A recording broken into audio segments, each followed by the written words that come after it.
Welcome back to Real Estate Live. I'm your host, Andrew Finney, in beautiful Las Vegas, Nevada with King Realty Group. We are streaming live right now on YouTube and Facebook. To ask a question, please use the chat box. Joining us today is Bill Marin with New American Funding in Las Vegas, Nevada. And we have a special guest to introduce today, Adrian Hernandez. Now, Adrian is going to tell us about how the coronavirus is affecting his family, what it's like homeschooling his daughters for the first time, and what they're doing to keep up on their positive mojo. So without further ado, let us go ahead and bring Bill Marin on with New American Funding. Bill, are you with us? Sir. Awesome. Bill, thank you so much for joining us. Adrian, thank you for being here as well. Bill, why don't you lead us in with what's happening in the mortgage world right now? I know there's a lot of things moving and a lot of questions that are out there, especially as the stimulus bill looks like it's going to get passed here. May have already been passed this morning from some of the stuff that I read. So what are you thinking about that, and how is that going to impact mortgages? You know, I haven't seen that it passed yet this morning or not. I know the Senate proposed something last night, but we'll see how that goes when it gets through the House proposed something last night, but we'll see how the Senate looks at it when they get to it. But yeah, you know, it really depends, man, on all those things that get pushed through. It's going to be one of the things we always got to kind of wait and see what does happen. There is a lot of money being flooded into different areas of the economy, which is great. There's a lot of money. I believe it was a $2 trillion stimulus package, which is massive. So we'll see what gets passed. Okay. Well, I appreciate you bringing that up. Now, where are we at with rates? Because last Friday or on Monday when we were talking about this, rates ended down at like 3.75% on Friday. What are we doing with rates today? And what should somebody know if they're looking to get into a home loan right now or getting ready to close out on their home? You know, Friday rates were actually, Andrew, and I think you and I talked about this, they were quite a bit higher than that on Friday. Yesterday, they did come back down. Yesterday, the rates were good. And today the market opened up positive, 34 basis points on the positive, but right now we're down a little bit in the negative territory. So we'll kind of see how that plays out. We're still recommending, if clients are looking at potentially doing a refinance or anything like that, not to lock right away unless you're very happy with your rate and you need to close on a refinance. Rates are still good though. So if you're looking at purchasing and you're in contract, we definitely recommend that you lock, because like we talked about, I think on Monday, was these big swings, not just on the lender math, like you like to call it, but the actual interest rate has swung upwards of a point in one day, which is almost unheard of. Okay. Hey, that's good to know, Bill, and thank you for that. So I see Sevia Bryan. Hey, Sevia, thank you so much for coming in. She wanted to say hello to everybody this morning. Thank you for that. And Matt Layton, thank you for joining us, my friend. Matt will be joining us on Friday as a special guest to let us know what real estate's doing in the Virginia marketplace. So Matt, thank you so much. We're excited to have you on Friday's live stream and can't wait for you to join in. So let's bring Adrian on. Adrian, what I would like to ask is, number one, how is the coronavirus affecting your family and what are you guys doing about it right now? Obviously, I think you're home, right? I'm home right now. It's affected us pretty extensively while the kids are home. They're in their room right now. They're awake, but they're just kind of still getting up. But I'm actually home. I'm only working once every 8 days right now. Luckily, the company is still figuring it out. Obviously, so they're still paying us full time, but it's definitely thrown us off because I'm home all the time. So I mean, it's the wife is still working, so she's still working Monday through Friday. So I'm picking up the slack at home, which is different, but not bad at all by any means. I'm not complaining. I've actually been having a lot of fun with the girls. I have a 10-year-old and I have a 6-year-old, both daughters. So definitely a girl dad, but I have my hands full. But hey, I feel like I'm embracing it. I'm definitely embracing this, and I honestly think that this is, in a family way, some kind of like, a blessing in disguise, even though that there's, such, there's a lot of, with everything going on, it's obviously horrible, but I mean, we're definitely the type to, my girls aren't waking up thinking they're going to get sick. They're thinking that all these bad things are happening.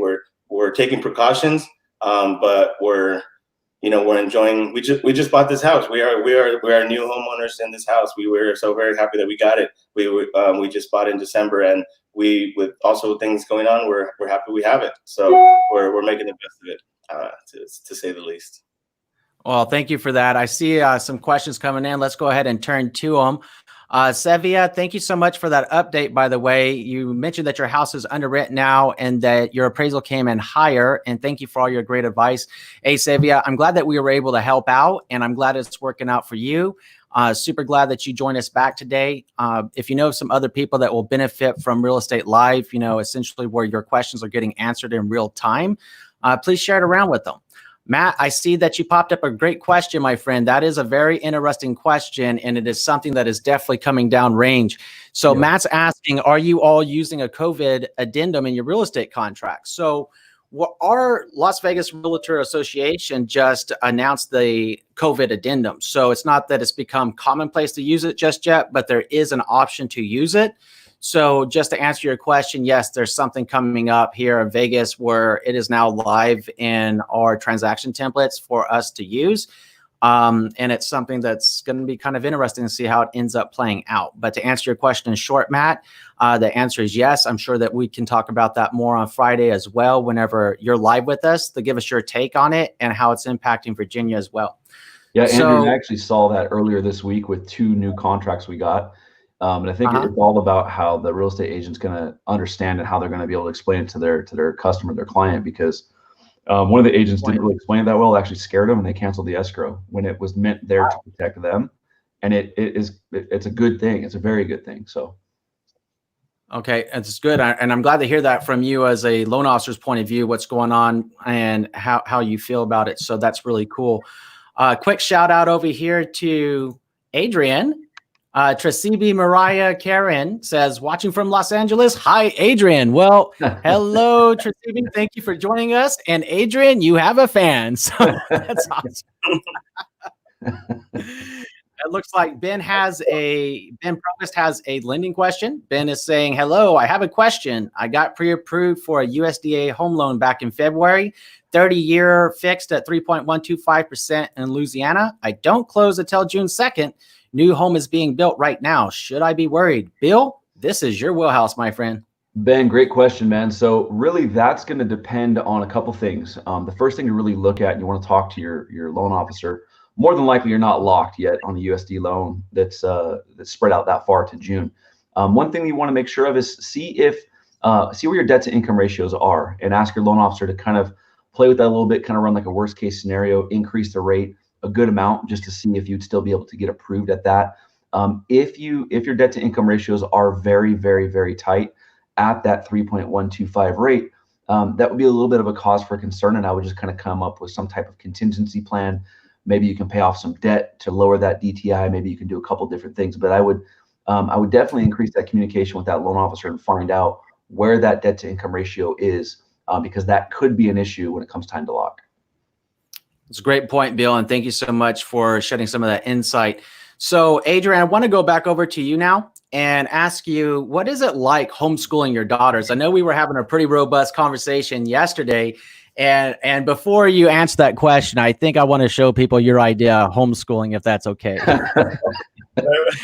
let me show what I found on your Instagram. I'm just saying, right? So let's go over to your Instagram and tell us about what's happening here. Let us get it playing. Give it one moment. And let's play out this TikTok video. Oh, man. TikTok. Having a 10-year-old daughter to teach you all these things. Look at those legs. Man.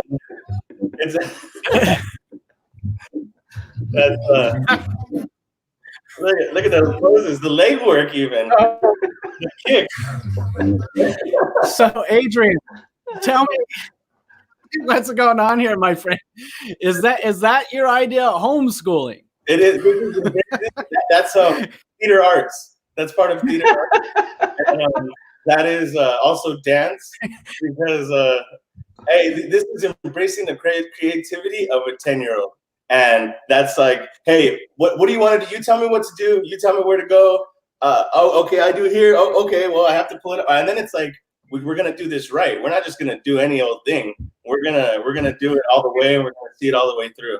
So, but I feel like it's all of it's like a lesson. So it's like she wants to do these TikToks. I never heard of it before. I'm totally learning from a 10-year-old. I'm 33 years old, and I've never felt like an older man that does not know technology. How do you use this remote? You know, like I have no.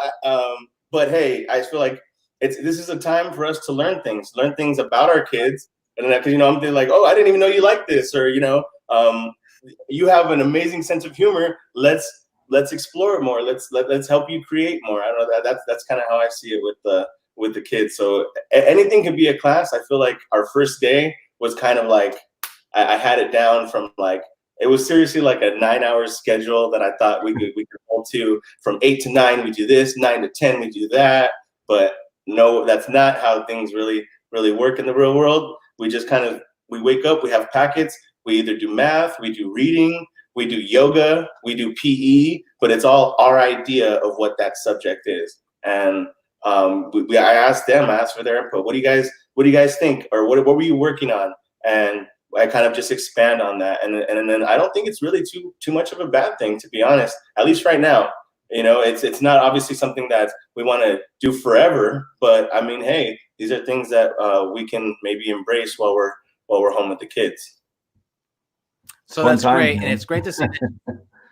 It is. And it's great to see that you guys are having some fun and enjoyment in the home place and even becoming even more tighter knit with your family.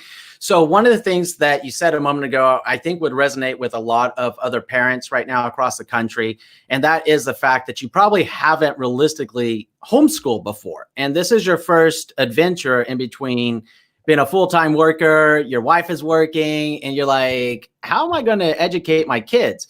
But the thing that you mentioned that was interesting is you had a plan. You wrote out a schedule, the same as every successful person ever does, always have a robust schedule. First day. So the first day, then it was like a template after that. It was more of like, okay, we know it, but we also learn just like we learn in life. And I learned at work, and we've learned I'm sure you've all learned in real estate and the loan business is you have to be flexible sometimes. Sometimes, you have no control. And if you just blow up and you just get angry and yell at the kids or something, what's that going to do? It's not going to do anything. So it's like just kind of be flexible, but make the best out of things if you can type thing. I don't know, maybe my kind of point of view, but I hope others kind of feel the same way. They're not just at home, like looking at their kid, like, what's this little jerk doing here? Like talk to him. Hey, I appreciate you sharing what it's like. And Pancho or Poco Perez says, good day, guys. So, hey, thank you for being here with us, Poco. It's great to hear from you. Pocho. Monique Cameron. Pocho, sorry. And Monique wants to say hello. Thank you for being here, Monique. And Sylvia said, lots of laughs. Awesome homeschool dad, right? Incorporating fun and making what's going on right now a good time to reconnect with your family. Looks like CW has a question for us here. CW says, hi, can you all comment on buying a brick house versus a board and shingle siding property? I come from a Caribbean family concerned about the durability of non-board houses. It's a great question, CW, and I really appreciate you bringing it up. So different types of architecture, different types of home styles across the country, that's for sure. You're going to find like brick homes are more common in like, let's say, Texas than they are here in Las Vegas. Now, when you're saying like board and shingle and siding, that's kind of a thing that you start seeing in some areas of the East Coast where that's a very popular type of architecture.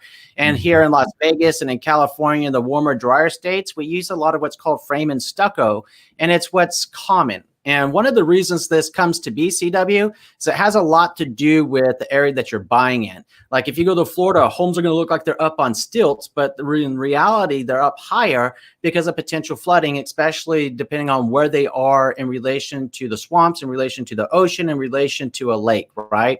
So you find different types of architectural style depending on where you are in the country and what's going to be most beneficial to a specific house. Because when you're talking about, let's say a basement, right? People sometimes move here from Oklahoma or the Midwest and they say, Andrew, why is it so hard to find a basement home in Las Vegas? And I say, well, let's think about why would you need a basement in a house. And let's figure it out and reverse that thought process. And we can pretty quickly discern the reason you have basements in, let's say, Oklahoma or different areas of the Midwest are due to tornadoes. Whereas in Las Vegas, we don't have a high risk of that. So you don't see our houses up on stilts, kind of like you would see in certain areas around the Gulf Coast region where they're prone to flooding through the hurricanes and such.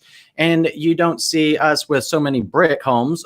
Over here, it's actually an extreme upgrade, by the way, to have facade on the home. And I think it makes it look prettier myself, but it's not really going to impact the durability of the house per se.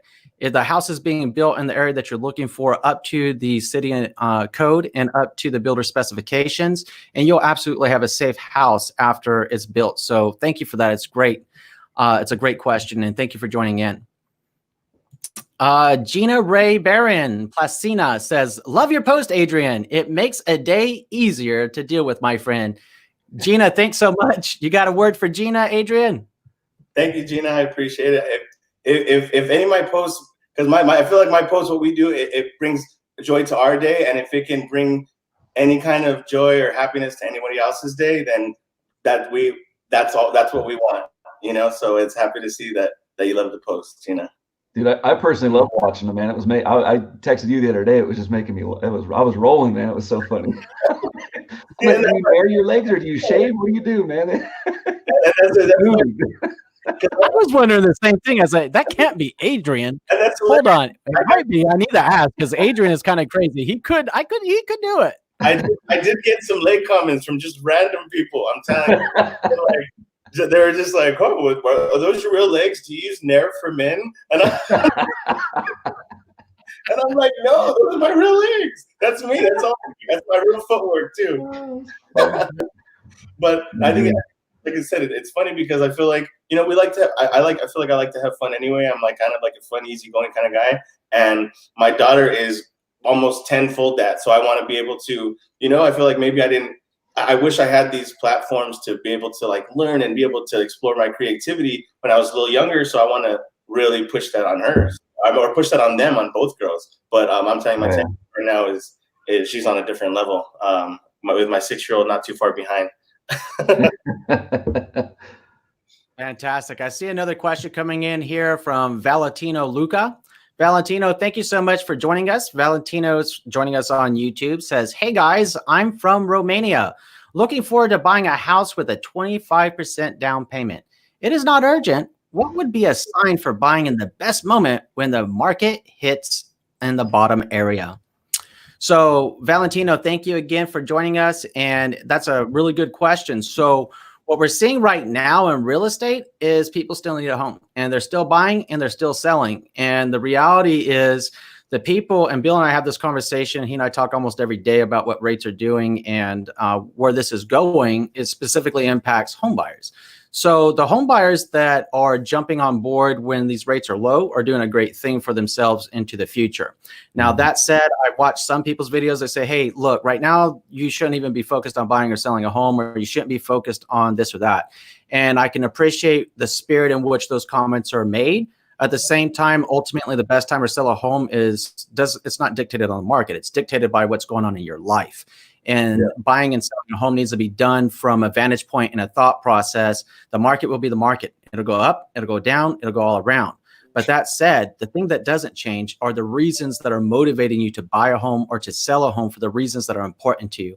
It's just something to really get clear on and be honest about. So when you're talking about when it hits the bottom in the market, look, it's a little too soon just yet for me to be able to say what's going to play out in the long haul of real estate. It really is. Otherwise, I would have already made a video about how coronavirus, COVID-19 is affecting the real estate market.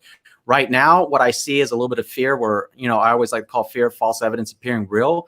And I'm not saying that the coronavirus is not there. It's a clear and present danger. We know that. What I'm talking about is the fear we experience as humans, and coming from a vantage point, oh my God, I'm scared because everybody else is scared. Everybody's running to the store and buying all the groceries, and it causes fear within our soul. Our mind, heart, body, and soul begins to fear. That's the fear that I'm talking about. So it's really important to understand that if we all keep calm, and hashtag JTAB, right, Adrian? Hashtag JTAB, just take a breath, reassess the situation. Exactly. Woosah.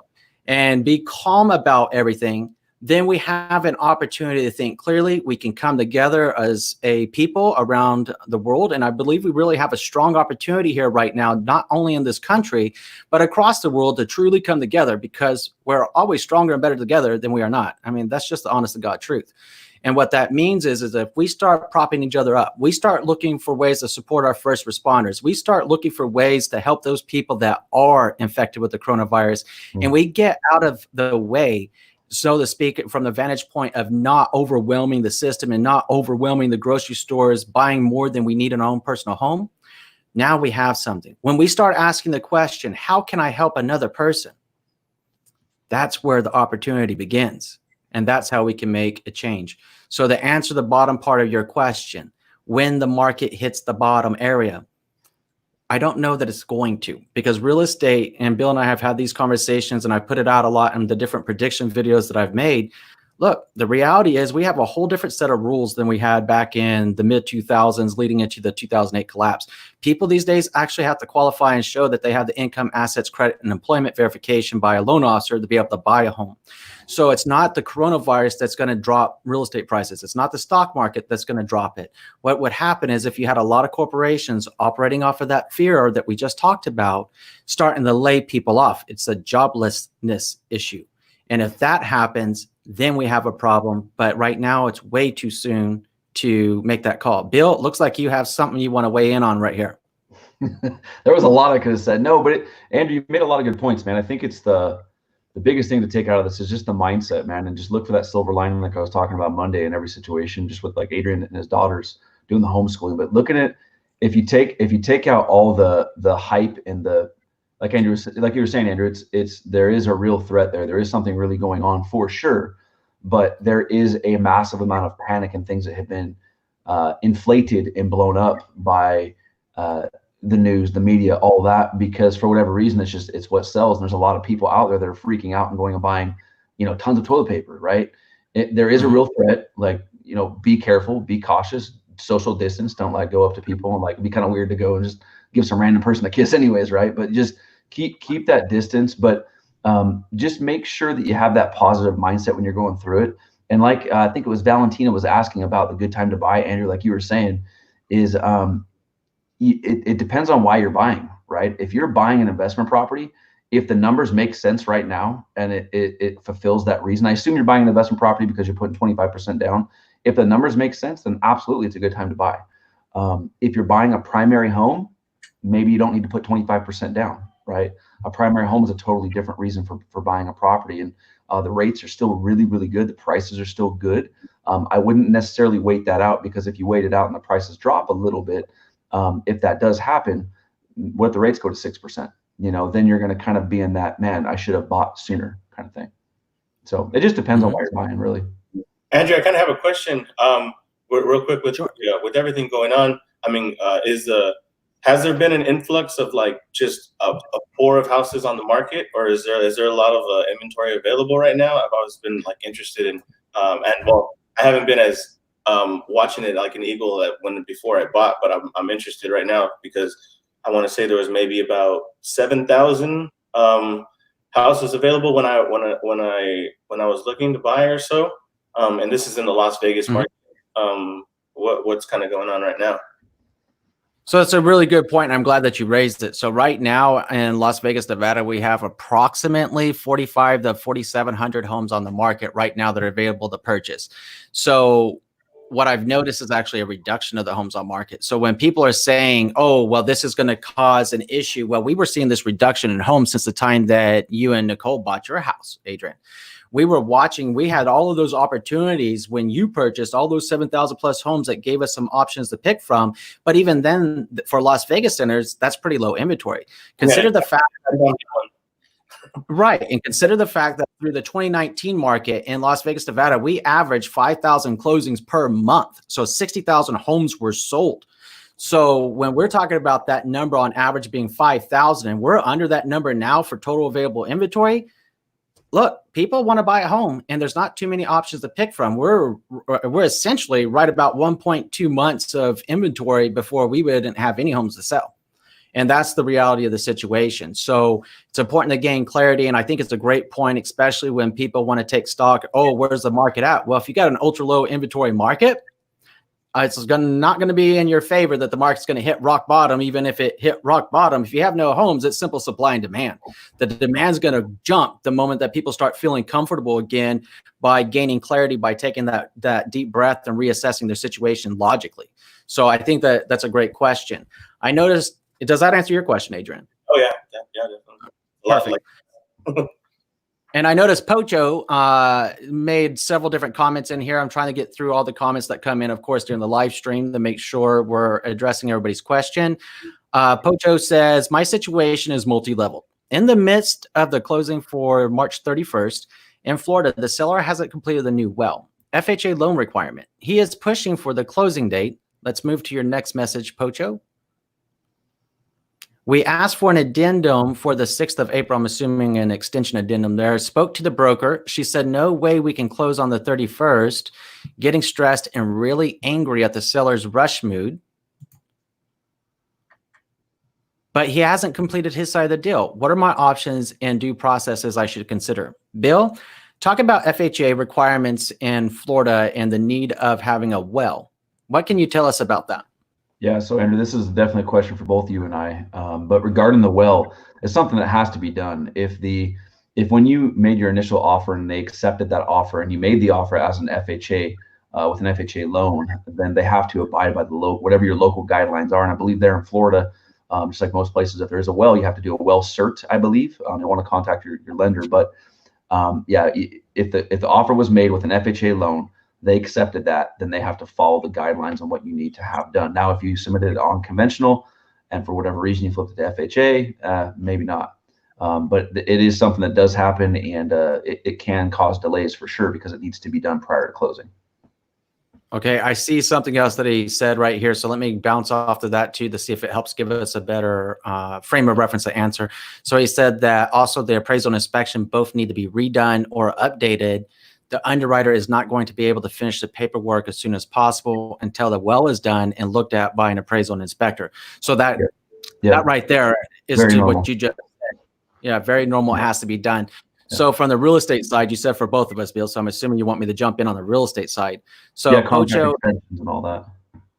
Yeah, that's exactly what I was going to say. So Pocho, it sounds like your real estate agent already trying to get that extension for you, is doing the right thing for you. You need to get hot and heavy about it, because ultimately, if the lender won't finance your home loan until the conditions are met, seller doesn't have a choice. And right now, they're slowing down the process by virtue of not doing it.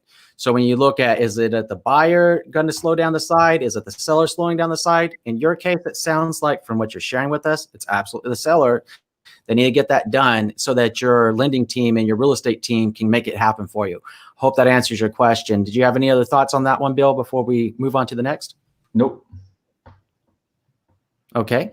So then we go to Jessica Tucker. I assume you are Jessica Tucker's uncle, being that she says, hi, uncle, from Facebook. Jessica, thanks for joining in. We greatly appreciate you. And pay attention, too, because maybe, in the homeowner hunt soon, hopefully for their beautiful family as well. Well, we're happy to help them if they're going to be over here, right? And if not, then we're happy to introduce them. So CW goes into another question, and this is one that we do hear quite a bit, Bill, and it's all in your neck of the woods. So CW says, with a 203K question, do you have to get the original mortgage loan and the 203K loan from the same lender? And which loan decides the interest rate? Or is it averaged, or is it the lowest one? So great question, CW. So awesome question. 2 or 3K loans, and I think there was a couple more questions by CW on there if you want to scroll down under pertaining to that. But there was the 2 or 3K loan is phenomenal. It's a great loan. Big thing to understand is, and I think you probably already in the process with that, is it's one loan, right? It goes through, all the work is completed after you close escrow. So there's a lot that goes into it. On the lender side, you got to make sure they're experienced with doing 2 or 3Ks. There's work and obviously things that need to be done. So there's vendors involved, there's contractors involved. And in most cases, I know when I do them, when our company does them, it has to be someone that we vet out. It has to be a vendor that vets out, that we vet out for the prices. Has to be a contractor that we know is going to do good work. A lot of times, some of my clients will say, "Hey, man, I got my uncle. My uncle can hook it up, and do a good job with it." But it has to be someone that we use, and it brings into play liability and that kind of stuff. We have to make sure that the work is done. Typically, we do use Lowe's is one of the companies that we use to get a lot of the products and things from that our contractors will use. And sometimes they have their contractors that we approve as well. So it is one loan. It is locked one time. It is typically a higher interest rate on those by about 0.5 point usually, depending on the lender that you're working with for the 203K loan. But it's a great program. If you see a house that needs a little bit of TLC, I mean, you can do anything that's not structural on a 203K streamline, which is really easy. I mean, you're talking cabinets, floors, paint, appliances, stuff like that. So you can essentially do a lot of that in your loan, and it has to go through FHA is the FHA 203K loan. So hope that answers your question about that. It's a really great loan. Okay. And she asked about the interest rate, or how does that work with the 203K loan versus the mortgage, or is it one and the same? What is it exactly? Is it averaged, or is it the lowest of the two? What is it? Well, there's only one loan that's done. So yeah, it's one loan, and the interest rate is wherever the interest rate's at when you go to lock your loan. So none of the work takes place. No money is exchanged essentially on the mortgage payments, obviously, until you close your loan, and it's one set locked interest rate. So okay, cool. So it looks like Valentino, thank you for that, Bill, and I hope that does answer your question, CW. And again, thank you for being here. Valentino, let's jump back. Valentino says, thank you, guys. I will take that into account, your thoughts on the matter. FYI, most people here, remembering that Valentino is from Romania, buy a house with 15 to 25% down for their personal home. Totally right on those corporate employees. And thanks again, talking about the real thing that affects the economy is how many people are gainfully employed. So Valentino, thank you again for tuning in, and thank you again for your great question. Jasmine Avila says, what's hey, up, it's Bill. I know him. Hi, Bill. Jasmine, thank you for being here, and thank you for the shout out. That's amazing. Pocho Perez then commented, just wanting to let us know thank you. And CW, I saw you just popped up, and yes, thank you both. So I really appreciate that. So there's another question that came in the other day that I would like to touch on. So I'm going to go back to a screen share. Give me a moment and see if we can get that done right. It was in the YouTube comments of our live post from Monday. And Amber Lynn says, Andrew, my house is on the market for sale. However, with COVID virus going on, is there a way to get out of my contract with my realtor at this time? Please advise. Now, that's a really good question. And the situation is this, Amberlyn. Ultimately, as a seller, you have a contract with a listing agent. Now, if you have some nervousness or anxiety about being on the market, or perhaps if you're not comfortable with your job security yourself, then you need to have a realistic heart-to-heart conversation with your listing agent and let them know, hey, this is where I'm at. And this is what concerns me. And right now, I would prefer to withdraw my listing from the market. If that's your situation, that's okay. And that's exactly what it's called. You want to withdraw your listing from the market. It's not saying that you're necessarily breaking the contract with your listing agent. It's just saying you're no longer actively selling it. And if you later choose to go on the market, Amberlyn, then you could resume services with your same listing agent as long as everything was happy and kosher with your relationship at large. But it really comes down to gaining clarity into the reasons why you were selling to begin with. Why are you choosing to take the house off the market if that's the case? And having clarity about how the market's responding to this. As I've shared in the Monday's live stream and today's live stream, the reality is people are still buying and selling homes. I'm working with the pair of sellers right now in Las Vegas, Nevada to get their homes ready to go on the market. I had another listing, went on the market in just 3 days, right after I listed. And so people need homes. And that's the reality. We all as human beings have to have shelter. And it's called a roof over our head. Either we choose to buy that roof or we choose to rent that roof. Either way, the choice is yours, and you got to make a well-informed decision that's right for you for the reasons that are important to you. So Amberlyn, I did want to get back to you since I saw that came in this morning's when I first saw it. So I wanted to get back and give you a live stream update and shout out. So thank you for that. Really appreciate you, Amberlyn. So that takes us, let me see. CW says, I can ask questions all day, but I am working with an agent that does not seem to be the right fit for me. However, he has already shown me the home I believe I want, FHA 203K home. So thank you for the update, CW. We're definitely going to send you some positive mojo. Everything works out with you and your agent, and go from there. Looks like we have Emma Gamboa Avila. Now we all know Miss Emma. Emma? Emma says, great information. Love working with knowledgeable individuals. Marin team LOA. Hablo Espanol for both Bill and Drew. Hi, Mr. Hernandez. Thank you, Emma. We greatly appreciate you joining us in from Facebook. That's awesome. Terry Grant, let's get over to his question. Terry Grant, thank you for being here, joining us from YouTube, saying, on a new home, what percentage of the base price would upgrades be? It's a really good question. And right off the top of my head is, who's your builder?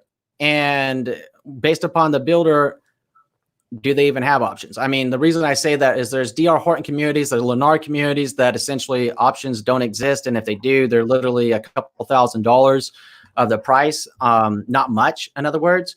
Whereas you start talking about flagship builders like a Toll, a Pinnacle Home, William Lyons, Pulte, the big names, KB Home. You start talking about them, generally it's best to average anywhere between 7% and 15% of the base price that you may go to the design studio and purchase. So it's important not to go crazy, because if your appraisal comes back short by virtue of getting robust, like a kid in a candy store robust, in the design studio, you can actually hurt yourself and be expected to pay the difference of the options and the appraised price. So it's important to know that whenever you're talking about that, Terry. So I think it's a great question, but ultimately, when you're talking about the percentage of the base, best to estimate 7 to 15% of the base. And furthermore, who's in control of how much they spend on options? You are, my friend. So make a well-informed decision that's right for you, and make sure that you're keeping an eye on how much you're spending on the options and going after what's meaningful to you. And please don't get carried away from the lending standpoint. Don't get carried away. I got something to interject there, Andrew. So Terry, that's an awesome question. So your source for that is going to be to go to your new home sales agent. You want to talk to them specifically and find out what other people in that community that you're buying in are doing. Typically here at a lot of new home communities I've worked with, it's typical for 10%, maybe 15% sometimes. It just depends. And what usually the new home sales agent will know that threshold not to cross to start putting you in almost a guaranteed appraisal issue. So definitely, Andrew, great points that you made, man. But Terry, go to your new home sales agent and they'll be able to guide you and kind of direct you on what most other people are doing and if they're having appraisal issues or not. So hope that helps. Right. Andrew, that's a great, yeah, go ahead, Adrian. No. It's on the next subject. I'm sorry. Oh, it's okay. Not a problem. So, already getting, she's like, yeah, let's get off of that one, right? So the last tie down for that, Terry, that I wanted to share with you is in real estate practice, I do always generally have these conversations up front on my client's behalf. I do believe it's best to have your own buyer representation when working with a builder or buying resale for that matter. So just make sure that you're working with a real estate practitioner that understands the new construction process, the important questions. I've made YouTube videos about the questions to ask a builder. If it's helpful to you, you might want to take a peek at the new home construction playlist on my YouTube channel, Andrew Finney Team. Thank you for the great question. Greatly appreciated. So Adrian, you're chomping at the bit, my friend. What is the next topic you wanted to talk about? Question for Bill. Bill. Oh, okay. With everything going on, do I still need to pay my mortgage? In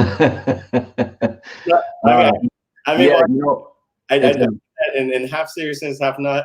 Like I said, thankfully, things are still working in the household as far as work is concerned. But not everyone is in the same boat. Specifically, people have different loans. I know some people have FHA loans. I thought I heard something different about FHA loans this week about that situation. But I'm sure, if there's anything that, that you can bring to light about that whole. Yeah, dude, that's an awesome question, man. I know all three of us here are veterans and we have VA loans, and every loan is different, man. Like you said, so you've definitely read up on that.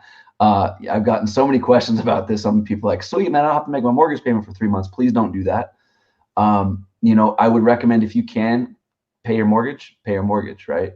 If you do have serious questions about that, no matter who's on this call, no matter what's going on, but for you, Adrian, call us, not me, but call the servicing department, talk to not just a loan officer, but actually reach out and speak to whoever it is that you make your loan payments to, And then that way they can kind of guide you and direct you. Because if you say, no, man, my income hasn't really changed, you're probably not going to be able to skip mortgage payments. But who knows? Every lender is different. Somebody might have some different guidelines. It's not going to be the same for everybody. But every situation is different with individual homeowners and home buyers as well. So great question.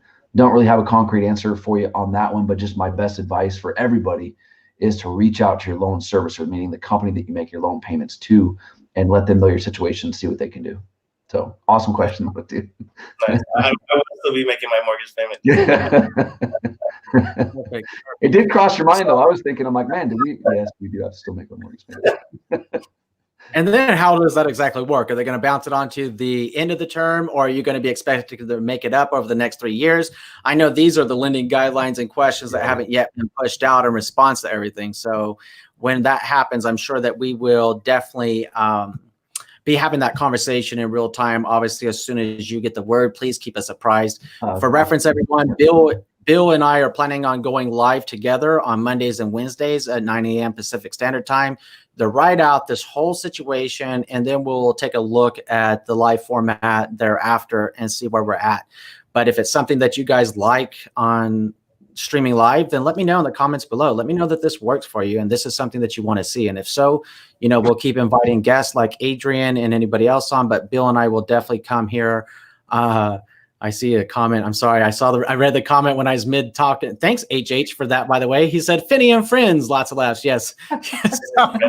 Maybe it threw me off a little bit. I guess you shouldn't read the comments when you're talking live. I guess that's the moral of the story there, but great comment. Love it. Love the positive mojo. So, but seriously, if it's something that works, look, I'm happy to do this. This is my passion, and I love being able to connect with, there's over 18,000 people that are subscribed to my channel on YouTube, and it continues to grow. And I love to be able to connect in real time with you and growing the Facebook audience and the Instagram audiences and stuff. I just love to be able to connect and have this ability to stream like this with Bill and Adrian. Look, if you want to jump on a live stream, let's do it. All you got to do is hit me up at my email. It's in the description below. Send me an email. Let me know you want to jump on. Let me know what you want to talk about. Let's make it happen. But where I was going with that is I see some other comments coming in. Kathy Martinelli says, hi, Andy. And yeah, I've been called every name. The other day I was an Anthony, so we're good with that. But more importantly, Kathy Martinelli asks, when should we refinance? So this is definitely a Bill question. Do you have any thoughts if someone is considering a home loan refinance right now? What should they consider?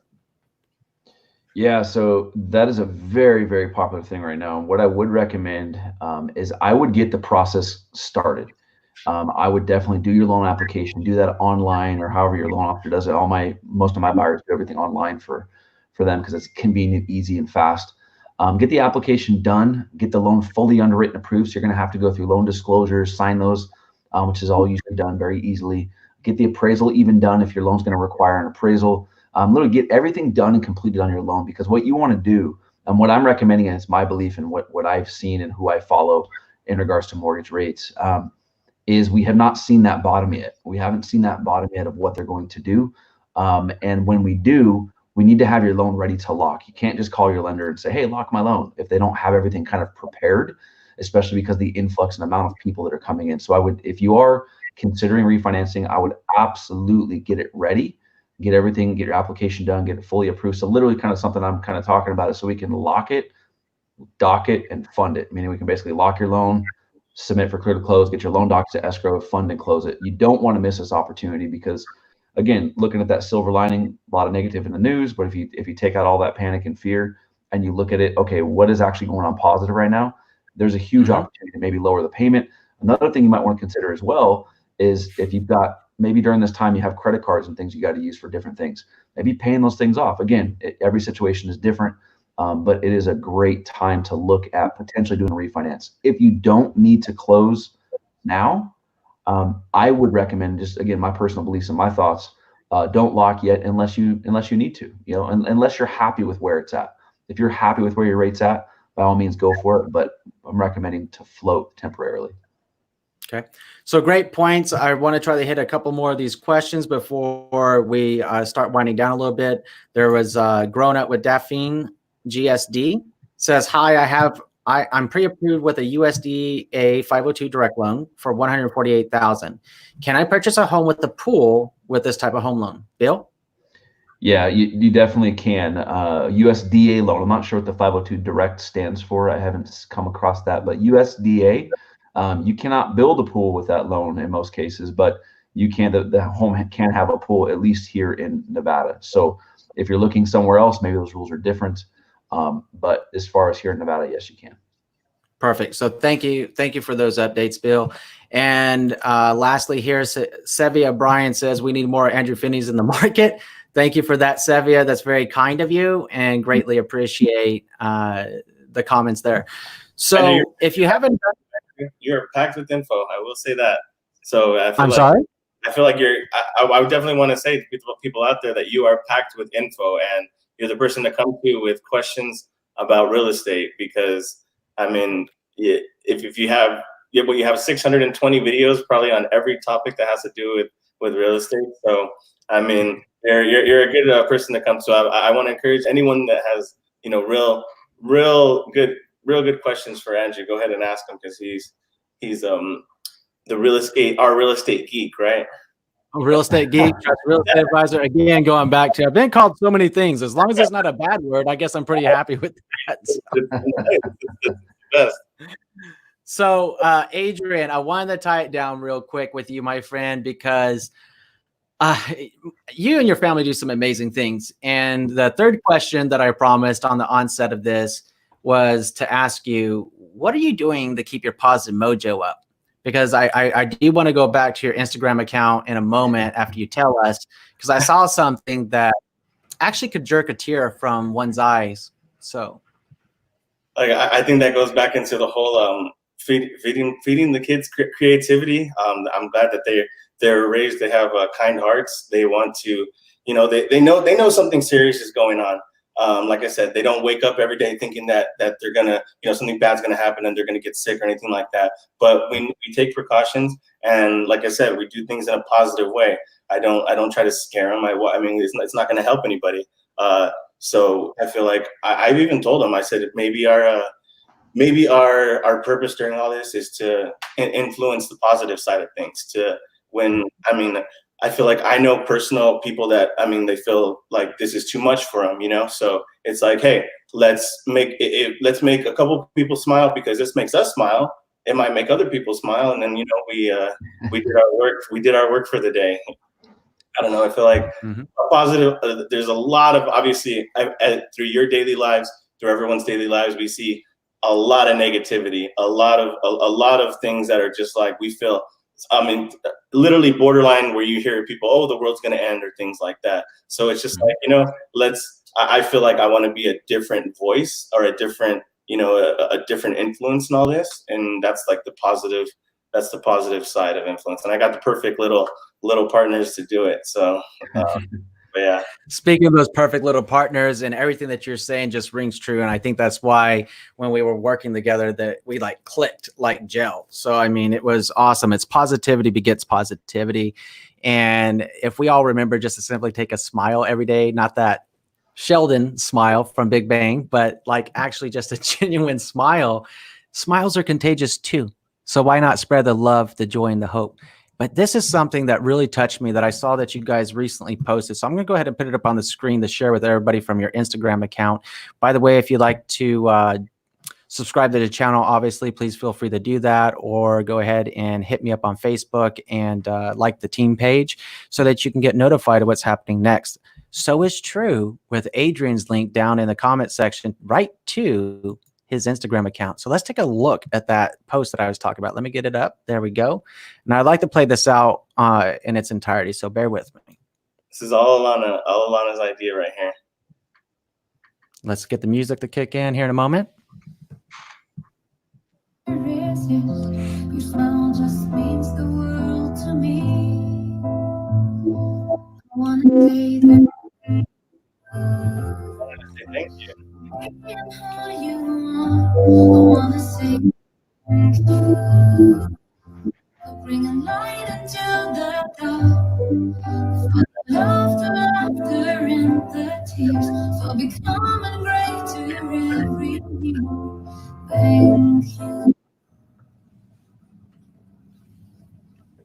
Hello, 2 please, and then I have something for all you guys real quick. And then they're all boxed individually. So they're all, we figured that you guys have about 10. We figured that you guys have about 10 on. Mission accomplished, my friend. Yes, mission accomplished. That was all Alana's idea, and that's because like Clark County, I'm sure that's one thing I definitely want to say. I saw Bill had posted even the locations in Las Vegas, but this is something that is great that our local government, that I'm sure other local governments are doing for the kids. It's not even, you don't have to show an ID. It's literally for the kids. If you're a school age kid, you can get free lunch or free meals for basically enough for 2 meals for the day. So it's to make sure that no kids go hungry, and those cafeteria workers and the school police, they're out there all the time. And Alana was like, man, like, we should say thank you to them. And I'm like, good idea. That's our writing class. That's our art class, because they wrote handheld notes. They colored it. They put it all together on boxes of Girl Scout cookies, and then we went and dropped it off to them. And if it felt good to them, and then they were definitely heartfelt. The school police and the cafeteria, it was like a heartfelt thank you from them too. So it's just things that I want to. What ideas do you have? Let's do it. I want to use this time for good, I guess.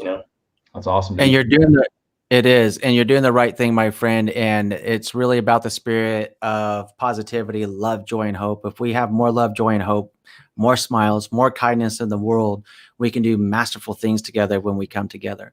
So I just want to say thank you again for joining us today. Thank you again for the inspiration that you and your family provide to so many people. I mean, you have over 1,000 followers on Instagram right now, and it seems like your audience base is growing. Keep up the great work, my friend. Mexican family. Not a family, my friend. That's a lot.